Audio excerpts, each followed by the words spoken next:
So our speaker today is Miss Pinky Cole. She is a 2009 graduate of the illustrious Clark Atlanta University.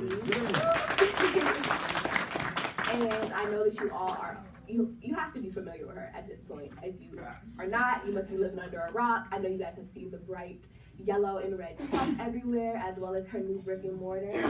So Ms. Cole was a mass media student while she was here at Clark Atlanta University. That is what she received her degree in. After that, she was a teacher for a while before she became an entrepreneur and has been inspiring us all. So Ms. Cole kicked off Slutty Vegan national pop-up tour in New York that drew a line of 500 people deep in Harlem and ultimately served 900 bundled up patrons in 36-degree temperatures. The Slutty Vegan concept was born 9 months ago when Cole had a light bulb moment in which she decided to create healthy junk food. Vegan burgers and fries wrapped in a sexy marketing package. She received her food service permit from the city last July, a moment memorialized on the company's Instagram feed, which now boasts over 160,000 followers and counting. From that point, Cole's business grew from serving burgers out of a commercial kitchen to serving out of a food truck, to now opening a brick and mortar store and having 2 food trucks, to the national 4-city tour. On the surface, you can call it a phenomenon, says Ms. Cole. It's really the result of being in alignment. I've had almost 25 years of paving and grinding. I've been doing this a really long time. So without further ado, let's welcome Ms. Cole to tell us about how she's been doing this. Hey y'all, how's everybody doing? Good. First of all, girl, get my titles right, okay? I was Miss Clark Atlanta University. I'm a member of Delta Sigma Theta Sorority Incorporated Sigma Chapter. And I don't know when you wrote that, but in just 2 weeks, we got about 40,000 followers. So now we're at 203,000 followers on social media. And the business is growing so fast. So how many future millionaires I got in the room? How many future billionaires I got in the room? Do y'all have a game plan on how y'all gonna get there? No. Make sure you got your game plan.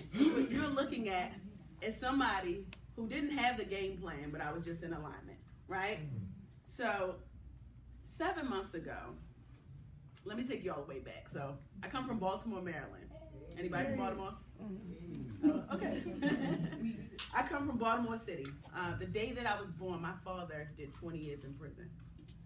So I grew up in a household with a mother and 4 other siblings. So literally, like, I ain't had no choice but to hustle, right? So if you're from Baltimore, if you're from Philly, if you're from the East Coast, you know that, like, everyday life ain't really, it's like you're gonna get something different, especially how I grew up. So when I was 14 years old, I was like, you know what, I'm a hustler. Like, I'm a fatherless child, but like, I'm gonna make the best out of this. So I started having parties in Baltimore. I was the youngest party promoter, making $4,000 a week. Then when I turned 16, I was in high school, and I'm like, you know what? I'm about to make some money. So I would go to McDonald's on my lunch break, buy McChickens for $1, and come back to the cafeteria, and I would sell them for $2. Because I knew that if my mother couldn't afford to do what I needed to do, I got to be an entrepreneur on my own, even at 16 years old, right? So like, it was already embedded in me. So at 17 years old, I'm like, you know what? I'm going to college. I was watching MTV, and I saw Ludacris. He surprised the CAU students. I don't know if y'all ever saw that, but Ludacris came on MTV, and he surprised the students. And I'm like, I'm going there. So in 2005, I arrived at Clark Atlanta University. And when I tell you that that was the best decision that I've ever made in my life, I was here for 4 years. And within that 4 years, I've cultivated so many valuable relationships. I met a lot of great people. I didn't have Dr. Kimbrough when I was here, but as a mass media arts student, the fact that I was able to walk through these halls, meet the people that I met, learn the lessons that I've learned, was so valuable to me that I could never take that for granted. So as a sophomore, I worked hard. I started doing hair. I was doing hair, making money, paying my way through school. I was a junior, became Miss Junior, became Miss Omega Psi Phi. Like, I was doing everything because I knew that if I do everything now, I'm gonna see these people again. Because everybody that's sitting beside you, somebody's gonna be something. You're gonna need these people next to you one way or another. And I knew that early on, right? So I was just building these relationships, networking and grinding. I became Miss Clark Atlanta University, and everything was great. Like, y'all know, y'all just wanted Miss CAU, right? Yeah. So being Miss CAU was a really great opportunity for me to really like transition in the way that I wanted. So after I graduated, I moved to Los Angeles, California. And I'm like, you know what? I'm going to be a star. I don't know what that means, but I knew that something was big. For real, I didn't know what it means, but I'm like, you know what? Something's big. Something's going to happen big. And I got out there, and I started acting. Anybody want to be an actress here? Girl, you better be confident. You like, but I moved to LA. I started being an actress. I became SAG, and it was great, but it didn't propel like I needed it to propel. So one of my sorority sisters, she was just like, you need some money. You broke. I'm going to give you a great opportunity. So at 21 years old, I became a production assistant for a TV show called The Judge Karen Show. And in 2 months, I became a producer. So here I am. I'm 21 years old, a television producer for one of the most popular shows at the time. And I didn't have any intention to work behind the scenes. I just knew that I wanted to do something big. I just didn't know what it was. So I moved to New York City, where I became a producer for a show called The CAU Show. And that was great. I was there for about 2 years. And then I got a call from the Maury Show. Y'all familiar with the Maury Show, right? Yeah. So Maury called me and asked me if I was interested in coming and working on the show, because I built my reputation in such a way that nobody could say anything bad about me. Anytime you hear Pinky Cole, you're going to hear that she's a beast, that she worked hard, that she's professional, that she's about her business. And I made sure that that was always my intention, because as you move and how you show up in the world, you are a walking brand and representation of yourself. So you always got to come and show up, right? So I started working on the Maury Show. I was the youngest producer on the Maury Show, because I showed myself. Like, I really came up and showed them, like, listen, I'm young, but I know what I'm doing. I was there for 3 years. It was great. So here I am at the time. I'm 24 years old, and I had $50,000 in the bank. That was more money than I've ever made in my entire life. I probably had more money in the bank than my mother at the time. And as a first generation American, like, to be able to say that, like, I graduated from college, I have a nice lump sum of money in the bank, I'm making my family proud. And at the time, my father had just finished his 20-year bid, so to come home and even make my father proud, even though he wasn't present, was a big deal. So I said, you know what? I got to make something shake. So I started researching. I went to Google and YouTube University. Any researchers in here? I look up everything. You can't tell me I don't know nothing, because I will go to school on YouTube real quick. So I did all my research, and I decided that I wanted to open up a restaurant. Now, mind you, I didn't have any culinary experience. I'm just Jamaican, and we love to cook, right? So I opened up a restaurant. It was called Pinky's Jamaican and American Restaurant. I was vegetarian at the time, but I was selling jerk chicken. So people would come and ask me, like, how's that jerk chicken taste? I'm like, it's so good. Like, you got to get it. But I never tasted it before, but it was because I was not selling food. I was selling a brand, right? So I had a line out the door. People were coming, so much so that I was afforded the opportunity to open up another location. So I opened up another juice bar in Harlem.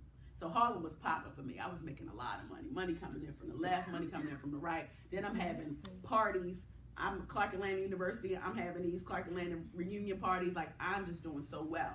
But my foundation was so rocky. So one day I get a phone call saying that my restaurant was on fire. So imagine me at the time, I'm 26 years old, have all this going for myself. I'm putting on for CAU. Everywhere I go, Clark Atlanta, yes, I'm successful, I'm a product, and I lose everything. So I went from eating from the glass plate to eating from the paper plate. So I don't know if anybody else in here ever had a financial hardship, but life looks a lot different when you go from having to not having it all, right? So lost the restaurant, got evicted out of my apartment, car got repoed. This is Miss Clark Atlanta University you looking at, right? Didn't have nothing, flat broke, trying to figure out what a welfare line is. And this is like true story. Like, going to court, pleading to give me 2 more weeks so that I don't get evicted because I don't have anywhere to put my stuff. But God had such a bigger plan for me. Amen. And the fire was intentional. I needed that fire to happen, because that fire is what propelled me to really be sitting here and having this conversation with you about Slutty Vegan, because those were the building blocks to get me where I needed to be. So a week later, I get a call from my mentor. She was a television producer at Catfish. Y'all familiar with Catfish? Mm-hmm. Television producer at Catfish. And she's like, Pinky. She's like, I just got a call from the executive producer, Eddie Allen, Fix My Life. Y'all know that show? Mm-hmm. She was like, do you want to work there? I'm like, hell yeah, I work there. Like, I ain't got nothing to lose. I lost everything. So she's like, I'm going to connect you with the executive producer. So I told them how much I wanted to make, and they gave me what I wanted. Never made that much. I was making $4,000 a week at 26 years old, right? Every single week. Like, no taxes, no nothing. I was great. So I moved back to Los Angeles, California, and I was there for almost 3 years. And that was the best experience of my life for me, because while I was able to heal from what I was going through in that trauma from that restaurant, I was able to help other people, right? So I got an opportunity to move back to Atlanta, Georgia. So this is a homecoming. I get to see my family, I get to see my friends, my sorority sisters, and I really get to come back and be at CAU doing what I want to do and really like giving back to the institution. So got to Atlanta, Georgia, and I'm sitting in my bedroom one day, and I'm like, I'm ready. But before I was saying that I was ready, there was a period of time where I was running every day, I was working out every day, I was reading a book a day, I was really training my mind for a marathon. Didn't know what that marathon was, but I knew that I was getting ready. Like, you know how sometimes you just feel like something just feel right, but that was what being in alignment was. And I didn't know that I was about to like create this super phenomenon of an empire, but I knew that something was big that was about to happen. So that what that looked like is blocking out all the noise, the naysayers, the friends that was like, don't do it again. You already had a restaurant. Don't do it. It's too hard. It's too stressful. Live out your 20s. Don't do it again. I had to block out the bad relationships, the people who were trying to like take me away from my focus. I had to block out the people who just wanted to party all day long. When I'm trying to focus and be on Google and on YouTube and learn as much as I can learn, I really had to focus on what I wanted because I knew that something big was happening for me. So I'm sitting in my bedroom, and I came up with this light bulb of an idea, and it was Slutty Vegan. And I'm like, how can I hook these people? I love vegan food because I'm vegan. I've been vegan for 5 years, and I want to be able to connect people in a way that they're going to pay attention to it and not look at it and turn the other cheek. So I started connecting provocative names because we know that sex sells. But how can I take sex and turn it into a positive and positively manipulate the people that'll really heal and show them that you can eat food in a different way? So I came up with names. I got in the kitchen. I started cooking the recipes, but at the time, I wasn't thinking big enough, right? So I got into a shared kitchen, and the first week there were only 4 people who came to support my business. So imagine me, everything that I've ever touched in my life turned to gold except for the restaurant. And now here I am, I'm in a shared kitchen, and I'm like, ain't nobody here, what am I gonna do? So I'm like, God, you got something big for me, and I feel it. I don't know what it is, but I feel it. So the second week I had 150 people standing out line to patronize my business. The week after that, I had about 200 people. The week after that, I had about 350 people standing outside trying to get my food. And I couldn't imagine, like, why me? But I knew that I was in alignment, and I was preparing myself, and what I was preparing myself for was something so big, but I knew I needed to be ready, but I was ready. So I got a food truck because the facility was like, you got too many people in here, you gotta go. So didn't know anything about a food truck, but I got it anyway. Because as an entrepreneur, sometimes you gotta stick and move. Like you can't, like you gotta make fast decisions. You gotta make it make sense, especially if you have a growing and a thriving brand. I started my food truck in September, and every single day after that, I've had about 500 plus people that stand out line to support my business. Anybody ever been in my food truck? Only 2 people? Wow. No, that's good. Okay. But so yeah, I had the food truck, and business was doing extremely well. And then I got a message on Instagram. God, that's so good, y'all. Let me tell you. Because before I opened up my business, I was looking for locations, and nobody would talk to me. And now everybody on my line. That's the beauty of being in alignment and being focused and doing what you need to do, because that consistency is going to breed something so great that people are going to be falling at your feet, right?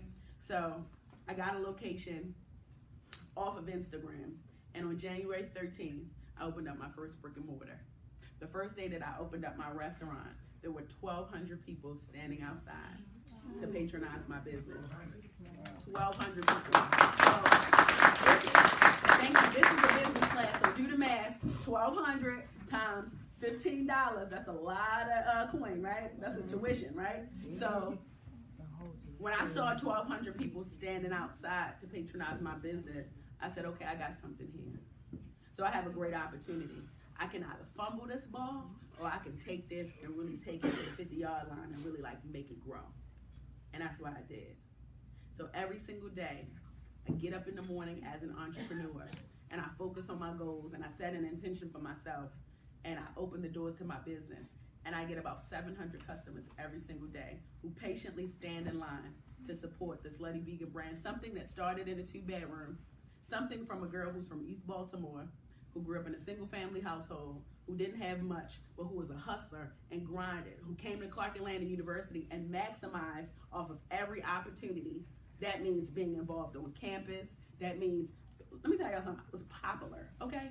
And I was intentionally popular, you know what I mean? Like, I would talk to everybody because you may be the next president of the United States and you may be the next CFO of the biggest company. Like, and I was thinking that way. And that's how you have to really like train your mind and really adjusting your thinking, because this is a business class. And the fact that you have Dr. Kimbrough as a resource right now, it is really going to pay off in the future if you like stay on track and if you focus on what you want to do. And that's all I did. As a Clark Atlanta University graduate, it was my intention to make sure that number one, I put on for my family, and number two, I put on for my institution. So fast forward to today, I'm standing here. I'm about to have a TV show. I got 4 major investors that are about to invest in my business, and I'm going to roll out 5 Slutty Vegans this year. Yes, God is good.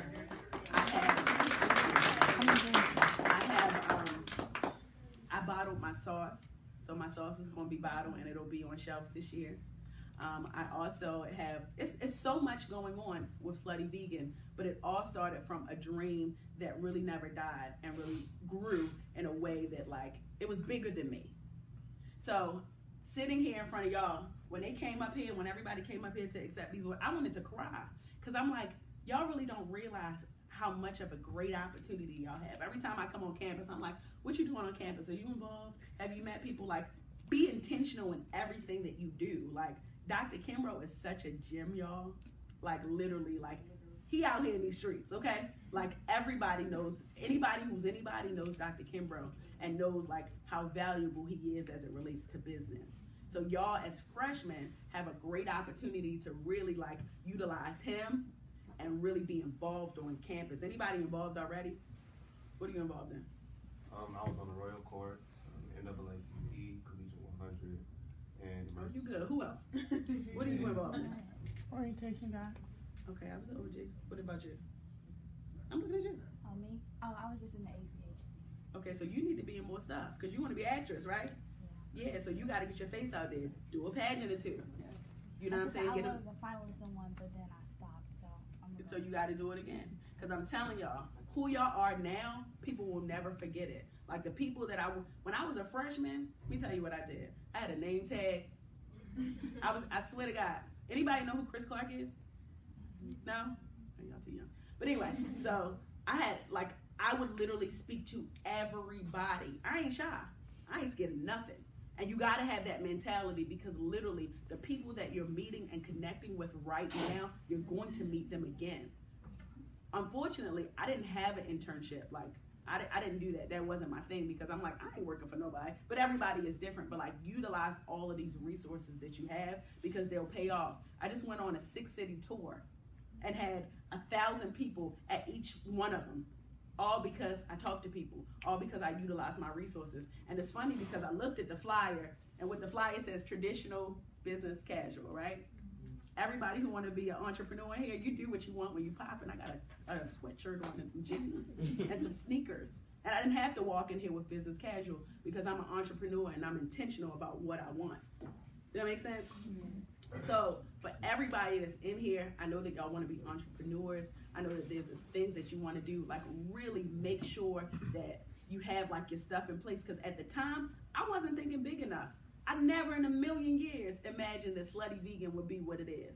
Literally, y'all, I got Colin Kaepernick. I got the mayors, Will Smith, Martin Lawrence, Tiffany Haddish. I got big people on my line calling me like, hey, Pinky, can we get some food? Like, so the fact that I have these people and this leverage, I'm allowed to use their platform to really get mine out. So when you're thinking about business and the things that you want to do, you can do the same thing. Like, I'm no different from y'all. I was sitting in these classrooms just like y'all. I was a CAU student. I'm actually a little very rough around the edges. I'm from Baltimore City. Like, this is me all day long. But I took an opportunity and I really like grew upon it, and you could do the same thing. And as freshmen, hear me out when I say this. Y'all have a great opportunity to be great, especially starting with Dr. Kimbrough. Anybody want to be in a restaurant space, culinary? You know how to cook? A little bit. What you want to? What kind of restaurant you want to have? Soul food. And like Okay. So what have you done so far to really like expand on that? Nothing. It's Why just not? an idea. Okay. So how are you going to take that idea and manifest that idea? Got it. So you got to start thinking about that. So what you should start doing is meal prep, right? So what time is the cat 24 hours now? No. What time is the cat? What time is it? It used to be a long time ago. I'm old, okay? I'm just throwing it. It's like They open from like 7 and then they have periods where they break. 7 to 10, 11 to 7 to 10. Okay, so here's your niche market. You know how to cook, right? Soul food, right? So at nighttime, what you can do after the calf close, Instagram is free. All you got to do is create a page, start doing meal prep, and for people who are hungry on a late night, they can come to your room and get food. Like you ain't hurt nobody, you just making plates, and you can charge $5 or $10 for the plates, and now you're making money. So by the time you graduate, you already have this whole roster of clientele. So when you open up your restaurant, even if it's a carry-out, you're popping because people are already familiar with your food. Make sense? Who else got a business that they're working on? What you working on? I have a clothing line and entertainment label. My clothing line is Success Over Everything, started in 2013. My entertainment label was started in 2016, doing parties and concerts. I got a little Uzi Vert to the Fox Theater in St. Louis, Missouri. And then with the clothing line, I've just been trying to create more stuff each and every day. But coming to Atlanta, I learned that Atlanta moved fast. Very with clothing. Yeah. And where I'm from, they didn't move so fast. So like, I came out with something new. Me thinking like, oh, this is new, this is cool. Like logo cool and everything. It lasts a little bit. No, they want a new look. They want a new this. They want something else. They don't want to see something. So I had to plan and come up with LA definitely moves fast because I lived in LA. So I got an idea for you because I do this naturally, right? So it's about what, 20 something people in here. Everybody needs to be wearing your Success Over Everything shirt, right? So what that means is you might not make no money initially by giving out your shirts like, here, y'all just wear my shirt. That's it. You don't have to pay me nothing. If you take a picture, just tag my page. So now when people start, and they gotta be dope. Like you see, I know the person who makes this shirt, right? So let me tell you something about that pro-black movement. It's very hot right now. Veganism and being pro-black is like, if you do any business with that, you're gonna succeed. So you can do something Success Over Everything with the colors, with the Pan-African colors, and win, and really give them out. Whenever Clark and Landon, is SpringFest already passed? No. Okay, so SpringFest is coming up. Do a run. I'll give you a number where you can get your shirts printed so that SpringFest comes, whoever's over SpringFest, ask them if Success Over Everything could be a sponsor. And then what you do is you give out the shirts. If they're having contests, if they win something, if they're having stroll-offs, you give out the shirts. So now you have everybody walking in your brand. So now people are walking in your brand, they're familiar with you, and then that's when you sector into the whole celebrities. Because what I'm learning about business is try not to do a million things at one time because it's impossible to be successful at all of those things at the same time, right? So what I had is something good. I had Slutty Vegan. I'm an idea machine. I could sit here and tell y'all 1,000 ideas. But I know that in order for me to get to the direction that I want to get, I got to focus on one so that when I make the money for one, this one can support the other ideas that I have. So I know you got the concerts, so pause break on that for a second. Focus on Success Over Everything with all 5,000 of these students that go here. So now when people are familiar with your brand, then you start putting these celebrities in your brand. And then your target is the young trap rappers, right? Because they're trap rappers, they're celebrities, boom, but you're showing them that there's a positive message in their raps too by putting your clothing on them. Make sense? Who else got a business? Let me get a girl. What you got, baby? Okay, so when I was 16, I started my movement called Skin is Butter, and butter stands for beautiful, unique, timeless, styling, and amazing. So at 16, I had t-shirts made in my city, and everybody was wearing Skin is Butter or whatever. So then at 17, I started my own mentoring program called the Butter Babies, and I had the Butter Babies for when I was in high school. And while I was in high school, I went ahead and got my cosmetology license. So I started doing hair. So now I'm working I'm currently working in a beauty shop right now called Traveling Shears, but I do have my own hair brand called Butter Beauty. So right now I'm working as a licensed cosmetologist right now, but I'm still trying to get like my skin is butter back out there because that was my something, and that's what everybody back home was like, you know, what about that? You know, what about your mentoring program? What about skin is butter? But I'm like currently doing butter beauty right now with my hair thing going on. So. Okay, so I heard 3 things. Yeah. So the mentorship, you do hair, and Skin is Butter. Mm-hmm. Skin is Butter is a product line that helps women who have oily to dry skin. Or what? No, Skin is Butter was just like, it was something that I started saying in high school, like when I was like taking pictures on Snapchat, like, my skin is butter, like I look cute or whatever. So then I saw like a lot of people in my high school started saying that. So then what I did was I turned it into like a movement. Like Skin is Butter is supposed to be a movement that, you know, helps women feel better about themselves or feel confident in who they are. And so that's why I took that, and I took a mentoring program because I had got a group of girls from the, you know, low income area of my city, and I got them. Okay, I got you. Don't say nothing now. I got you. This is what you need to do. You need to go, I don't know who does it now, but whoever's in charge of organizations on campus, you need to create an organization on campus, Skin is Butter organization, right? So then you get the girls. So what you do on a quarterly basis is you bring inner city girls from high school, middle school, do a mentorship where they can shadow for the day. They can come on CAU campus and you connect them with a student who's already in class, and they shadow them for the day. So that could be one of the initiatives for your organization. Then you do a Miss Skin is Butter 2019, 2020, okay? So Miss Skin is Butter. So now this is an organization about women who like embrace their beauty, embrace what they have. You could be all shapes and sizes, and then add it to the, what do they call it? Not the Pan-Hellenic, but like the organizations. So now in coordination, the CCO, right? Do y'all know what I'm talking about? The people to talk to? Right. So you, yes, Sora Adams. So you get the my Miss Skin is Butter. You can even do Miss and Mr. Skin is Butter, okay? And then you add that. Now your brand is in coronation. So you see Miss Skin is Butter on the damn, you know the same. Right? Look, y'all, I graduated a long time ago. Okay, but Miss Skin is Butter. So now you can merge all of those worlds, because remember, you don't want to do 1,000 things and just be all over the place. But if you create it as an organization on campus, now people see your brand, number one. Number two, you can get young girls to come on campus, do the Shadow Day program, and it's a representative of the school, and it can foster all the things that you want to do. And then the same could be My Skin is Butter. And why should you be Miss Skin? I should be My Skin is Butter because blah, blah, blah, blah, blah. But it can be a big thing because anybody can put together a pageant and make it make sense and make it good. And then the proceeds you get from it, you can create a nonprofit organization. And that's a 501c3. I could give you the contact with that. That's $1,500. You can make payments, and then voila. All right, one last person. One last question. Please. Okay, what you got? Because you're coming up with beautiful ideas. I gotta say mine real quick. Yeah, so my business is My Natural Roots, and I've been an entrepreneur for like maybe about 8-9 years now. And pretty much I'm just all into like holistic products and things like that. Kind of like how you said, like the vegan movement and everything like that. I have an online website, mynaturalroots.org, and I sell like black seed oil. Sea moss is really hot right now with like Dr. Sebi, Nipsey Hussle, and all that. I'm an author. I've written 2 books. And I have like almost 80,000 subscribers on YouTube. Like one of my YouTube videos hit 2 million, 2 million views. A lot of them got like 500,000, 800,000 views. I just came back from the Caribbean for spring break, and when I went out there, it was like 5 people that knew me from my videos. So I'm just like, I got all these views, but how do I liquidate those views into like money? So I see $800,000 instead of just views. You see what I'm saying? Okay, so I got a couple ideas for you. So you make products, right? Is your products in the bookstore right now?